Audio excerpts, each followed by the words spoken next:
Okay, now it's time for us to light up the candle. Okay, while we slowly open our eyes and prepare to light the candles that we have prepared for our little ceremony today. So now it is a time for us to illuminate the world by lighting the little candle that we have prepared, feeling the candlelight radiating warm and bright, with the candle as a symbol of our inner light, our peace, energy, and our positive intention on this occasion. At this time, please light the candles all together.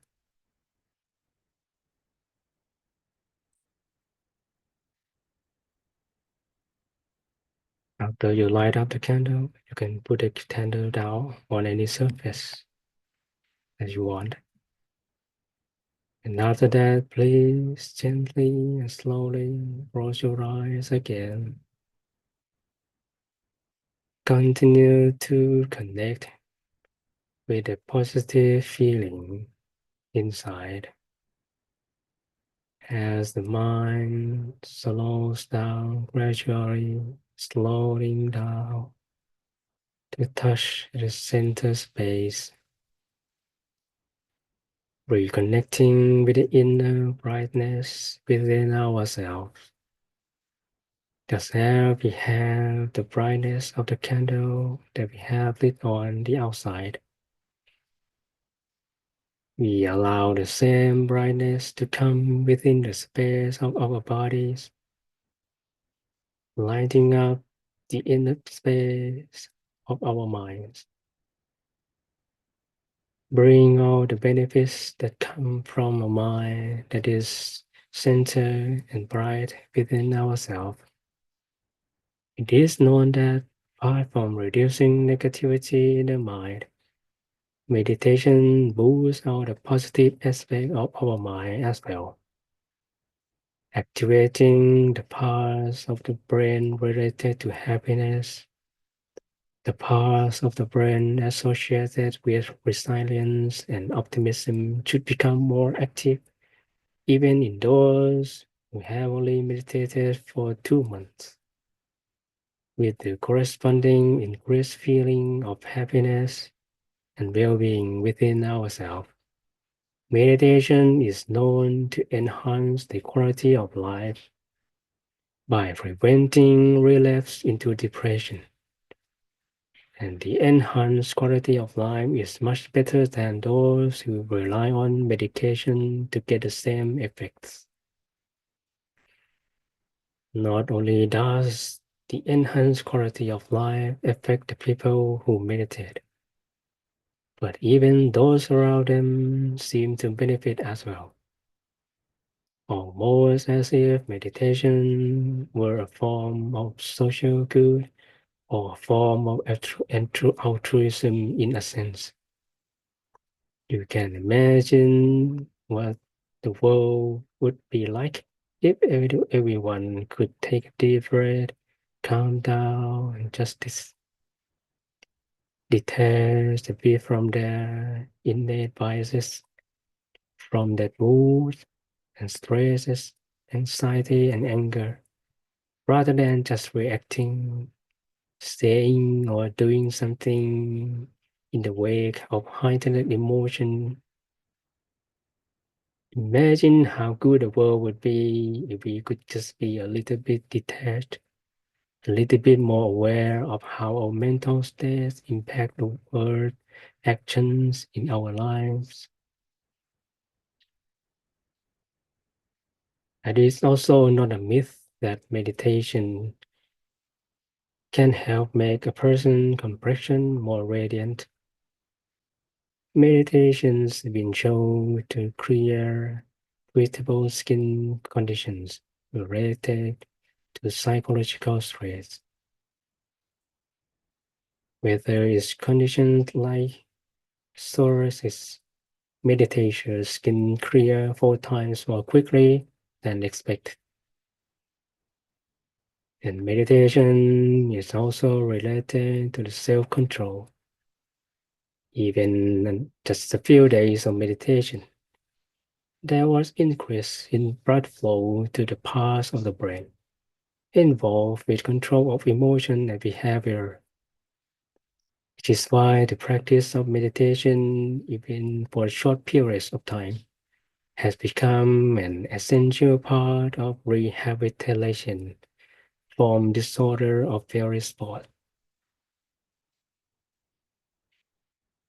Concerning intoxicants or smoking or binge eating, it's been shown that meditation helps to keep a person bright and alert, since the reduction of gray matter typically associated with aging has been found to be offset by meditation.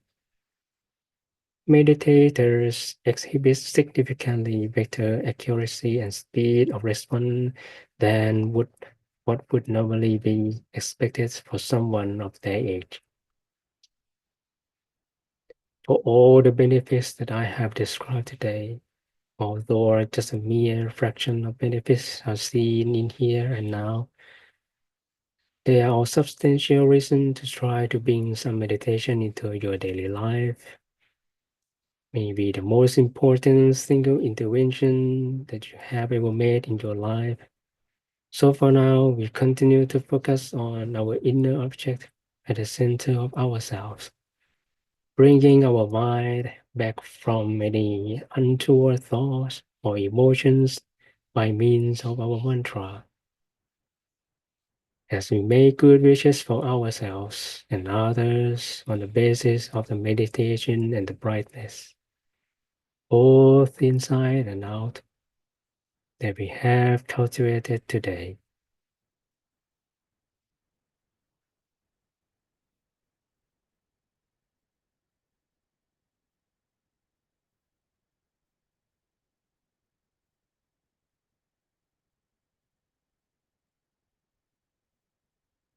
And now I will give you the blessing in ancient Pali language, which marks the end of the meditation session. When you hear the blessing, you can join your hands in the gesture of prayer to accept the blessing as we hear the blessing now. Sappe Buddha Palapatta Pacheka Nanja Yang Palang Arahanta Nanjate Che Narakang Banta Misapaso Sappa Buddha Nupavena Sapatama Nupavena Sappa Sankha Nupavena Sattha Soti Bhavantu Te.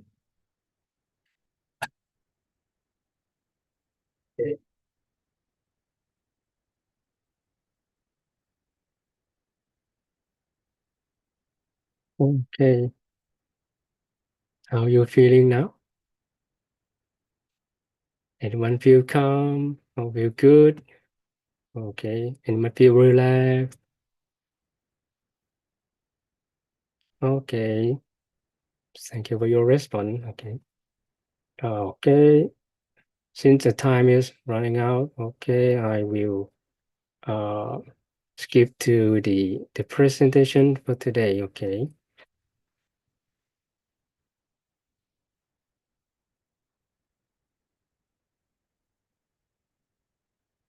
Oh no. Okay. Uh,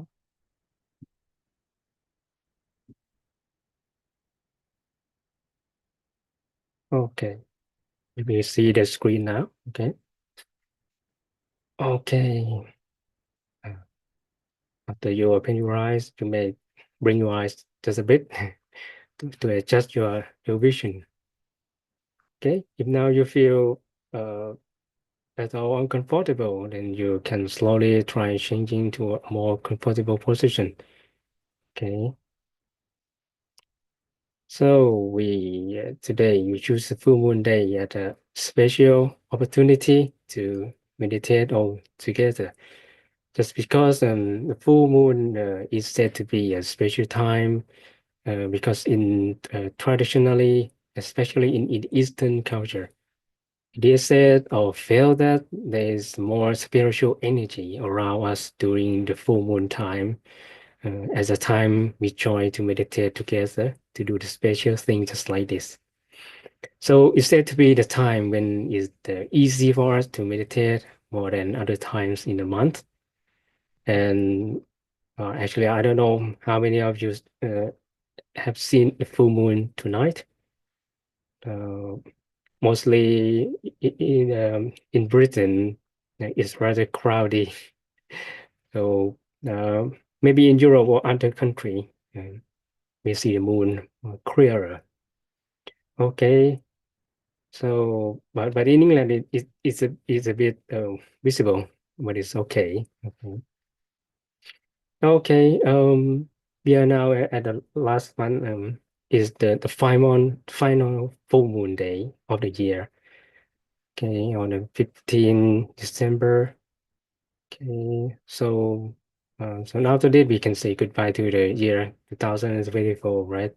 Okay, but the program doesn't end.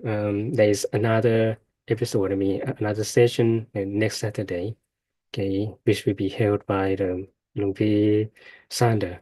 Uh, but for today, it's not ends yet. It has something to talk about the full moon and about the family harmony as well. Okay, so right now, if we reflect the time, it's time for us to reflect and plan.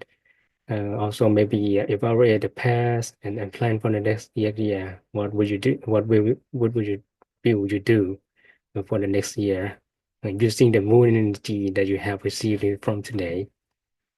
Sometimes the full moon at this time of the year is given a special name, you know.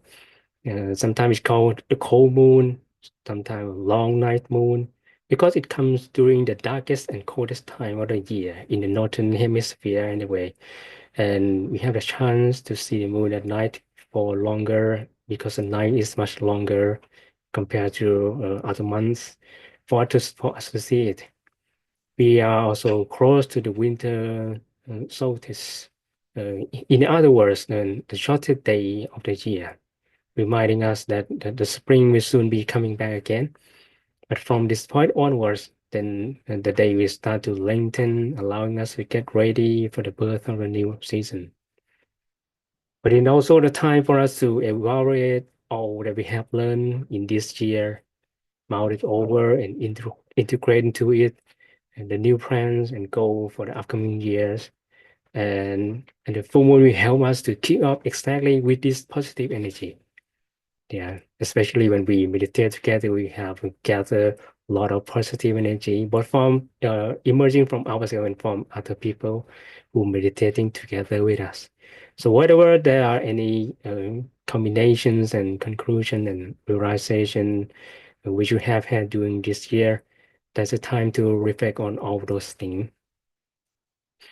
And for the moon, it is said to be the time to think about a balance, often between opposing force in our life, the pressure, and it might be a time when we can reach towards a deeper compassion for ourselves and for others, and to dig deeper for a balance between the two.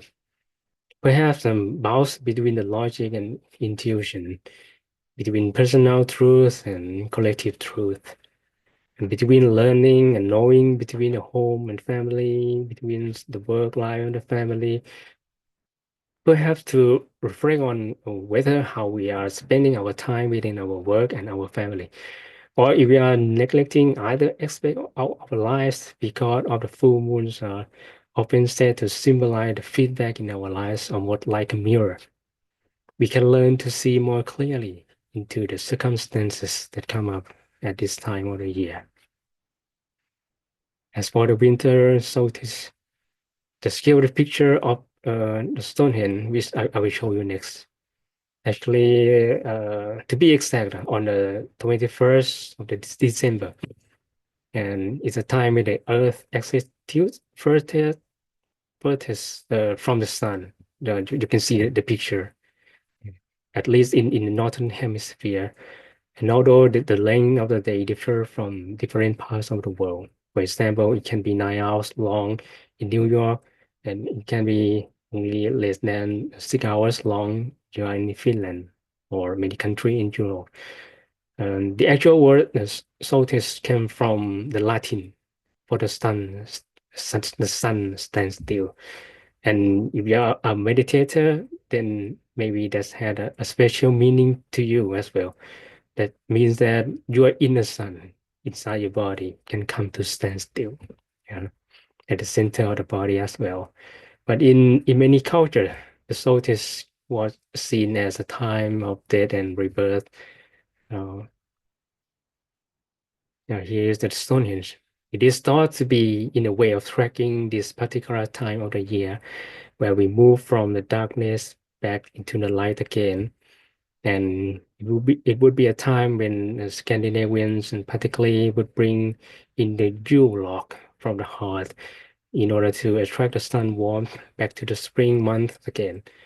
So may not be something that we look forward to the cold of this time of the year, but we can look forward to the hours and the warmth and gradually increasing as we move back toward to the spring.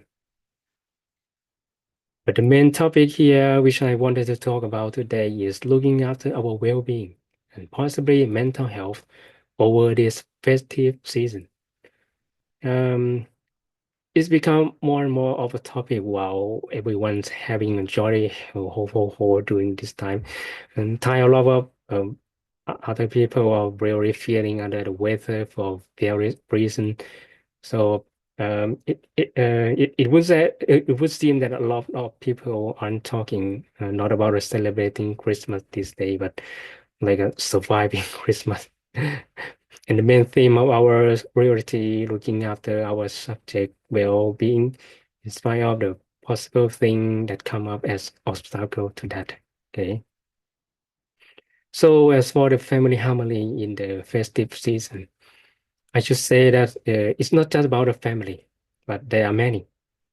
Five things that which might need to make sure that you have survived at this time of the year, whether it be uncertainty, close contact with families, some people trying to survive loneliness, others surviving grief, or even something as simple as surviving a lack of sleep. Okay, we go through one by one. As for uncertainty, well, it's truly difficult to predict how uncertainty shapes our world, especially when it comes to conflicts. It's unsettling to think about how we can't be so sure which country may find themselves involved in a war, especially with a number of countries now already involved in the war.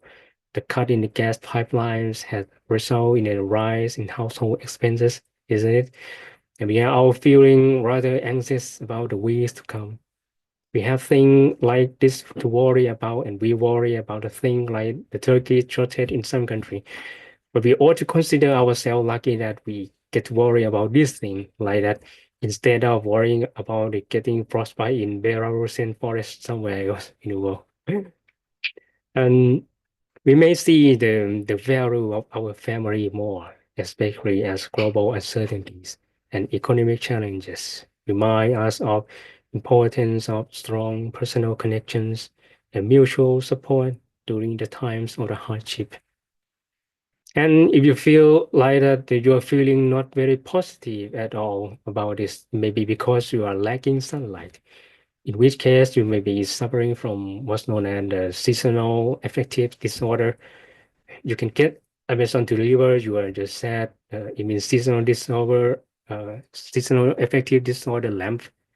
The sad lamp to supplement your sunshine and maybe take a little bit more vitamin into your body and to maybe to get out to the fresh air where you can, because it is said that being out in the fresh air helps to you to take advantages of your brains, your neuroplasticity, and you get more serotonin from oxygenating your brain and more exotonin, uh, oxytocin from meeting up with friends and whoever that you can find, wherever is possible.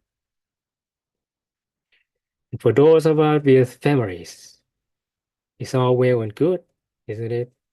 We can sometimes tolerate our families or try to get on with them.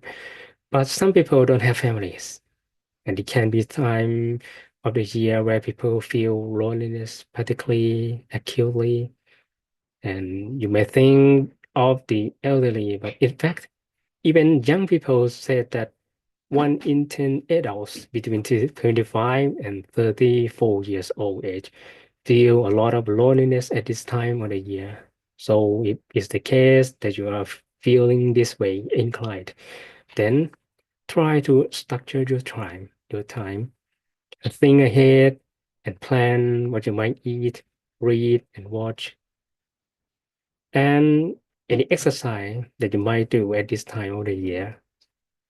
And also make an effort to connect with people who you know. If you keep in contact with others, then it helps to ward off or at least manage those feelings you might have of loneliness. And to address of any of the feelings which you might have, it's worth rethinking your expectations at this time of the year. Because sometimes we allow our TV watching or social media to give us so many constructs that we are always comparing ourselves with others. And this can be the cause of a lot of negative feelings that we have had. And sometimes we feel less valuable or less lovable. And so it's a result of that. The loneliness can be particularly acute for those who have lost a loved one in the past year. So spare a moment to think of anyone who has lost a loved one. Maybe is facing Christmas this time for the first year. Without a loved one, it can be particularly hard to for them to handle it. For a person who are in the grief, it may be a time to pair up with anyone who you know has gone through the sort of experience lately and help them to plan. It may be that they simply don't want to be around for Christmas, and it's easier for them to just do something completely different at this time of the year, like volunteering, let's say in a soup kitchen, see in the picture, or going away somewhere else, hopefully in the sunny place, perhaps, such as the beach, in order to just have a completely different experience without the reminders coming back to those thoughts. As for the lack of sleep, it is said to be one of the issues during the Christmas. To be honest, I cannot think why. Maybe someone is waiting for the Santa overnight. I'm not sure. But some people say that eating too much and drinking too much. At this point, I think you probably know what I am going to say on about the alcohol and moderation generally. So I won't go into that much, okay? But it is said that a lot of people actually enjoy this time of the year less because they have very different sleep patterns. So that might be something you want to keep track of for yourself to help you survive on this time of the year. And back to the family. Well, the family are great, aren't they? They help us to preserve our sense of well-being in this time of the year. And sometimes there's a lot of pressure to be the perfect family or to be the perfect expectations. But sometimes we need to let go that perfectionism in order to really be present with what we actually have. In this respect, sometimes there's a lot of material pressure to have expensive gifts or thoughtful gifts or the gifts that show that we have given and understand the people in our family. But the potential is always there for resentment if we are not careful. And perhaps it's useful for me to point out that it's really the people. The Christmas is not just about giving things to people in a material way, Within the wisdom of tradition of Buddhism, there are said to be four ways in which we can really cement the bonds of friendship with those around us. And only one of those is to do with the gift giving or sharing or generosity. So that would be the okay, only one of the four. Okay, as you can see in the picture. Okay. Four ways to cement bonds of relationship. The first one is generosity. The next one, hey, Also, the way that we talk to each other, the thoughtfulness of the thing that we say to others, expressing the real compassion through the thing that we have conversed with other people can be very important as well, especially for people who are feeling down or lacking encouragement. Then we are able to give the right words at the right time to give person pick me up when they are feeling forgotten or lonely or grieving. This can be particularly powerful. Not only that, but going out our way to the third one, maybe consider the people who are less fortunate than ourselves at the Christmas time during the festive seasons or other festive season. Then this will be particularly effective as a way to cement those bonds of relationship. And last but not least, sometimes we don't put a great deal of emphasis on it, but sometimes we just being there for a person or being available for a person doesn't actually mean that you have to do very much activity. But the fact that you are there for a person and in the sense that you do whatever they expect of you can be very powerful.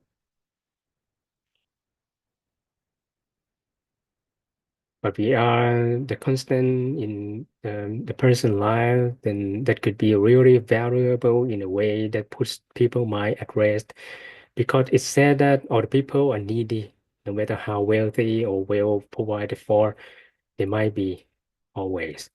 They are always lacking in resources or encouragement, lacking someone to give them a helping hand or lacking a sense of security.